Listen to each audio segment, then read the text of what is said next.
Hello friends, welcome to today's video. My name is Rachel. If you're new here, welcome. And if you're a returning subscriber, thank you so much for being here. I am making some sequin shakers from scratch without a die. And I wanted to make them coffin shaped. I thought that would kind of be the simplest shape if I'm making them from scratch. So I'm just showing you here how I'm just kind of sketching out this shape on a little bit thicker paper just so it's a little bit easier to trace. And it's not perfect, but I think they turn out really cute. So I'm fiddling around a lot with this shape. I'm gonna grab a ruler to kind of measure things out to make sure it's all even.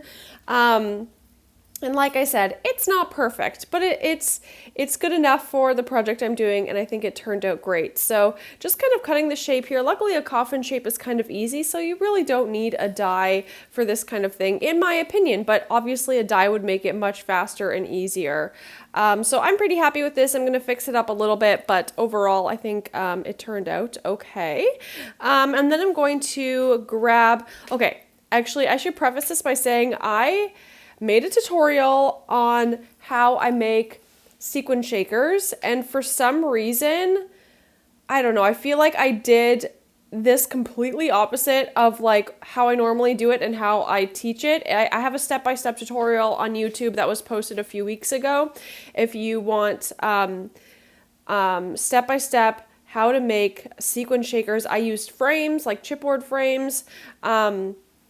And for some reason, I did not even follow my own guide. But normally, I would have done like the patterned paper first, put the foam on top, and then I would put the sequins in, and then the acetate on. But for some reason, I did a little backwards. But honestly, it worked just fine. It was just I had to be a little bit more careful and patient, but otherwise it worked out just fine. So I have this this foam tape here that is from scrapbook.com. I believe it's 1/8 of an inch thick, and I have this acetate that is just like the acetate you would use around cakes, kind of random, but it works. Again, I have all this information in the tutorial that I posted a few weeks ago, so you can find that there. And I'm using 2 sequin mixes from my shop. If you don't know, I have a sequin mix subscription and a sequin mix shop. And these are the 2 Halloween mixes in the subscription, but you can also buy them separately if it's not sold out by now. You can purchase them, and you can use code YouTube20 to get 20% off your order if you purchase them individually. The subscription is already discounted. So these 2 are in the subscription. I think they're so cute. There's the pink and purple one with the bats, and then there's the other one that has green and orange and purple and all those Halloween colors. So those are my shop if you want to go do some shopping and use that code.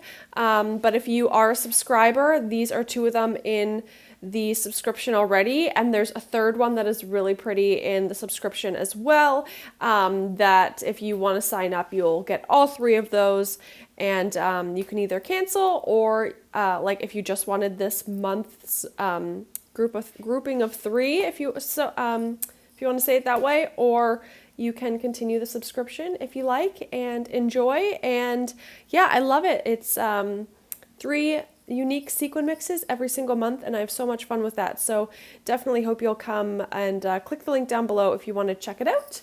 If not, let's continue on to this video. So now I want to make the little outline border for the coffins. And so I'm going to use this little craft knife to kind of cut out a little border. And the first time I did it, I didn't use enough pressure, so I do go around it again. I think I cut that part out because it's kind of repetitive, but I used some washi tape just to hold it down on this little mat that actually Laurel got for me to use for like in your cutting machine, not machine, but words aren't coming to me, but you know what I mean. But I just thought I'd use it for this so I didn't go through my desk. So that's kind of going to be the little border outline frame of this, again, without needing to use a die. All right, now we're going to get to the embellishing part. So first I'm just going to snip up these edges to make sure everything is even. Doesn't need to be perfect. And I really wish I would have thought of sewing these before I glued them on, but I didn't think about that until the project was done. So I did sew them after and it turned out okay, but I definitely wish I would have sewn it first because that would have made a lot more sense, but that's all right. I still like how they turn out in the end anyway, so just going to glue that on and then we're going to start embellishing. So I hope you're having a lovely fall season. I can't believe this time of year is already upon us. I feel like summer went by so fast and so many people I talk to are saying the same.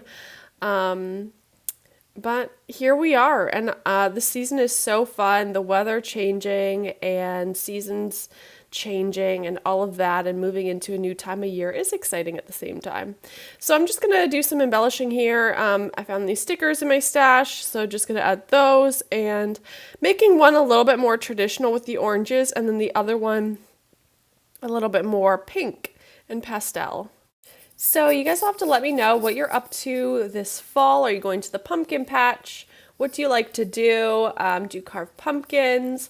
I am going to Washington, D.C. this fall for a few days, a little road trip, and of course, lots of football. Love this time of year for football and all that exciting stuff. And we have Thanksgiving at the beginning of October here in Canada. So that also is during the fall season as well. And I live in an area where the leaves are just absolutely gorgeous in autumn. So it's going to be just beautiful.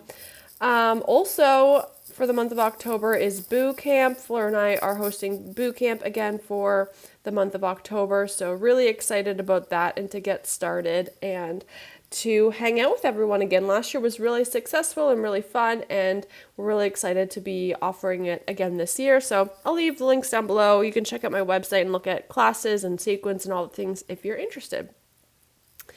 What I did here is there was a little coffee cup clear sticker that I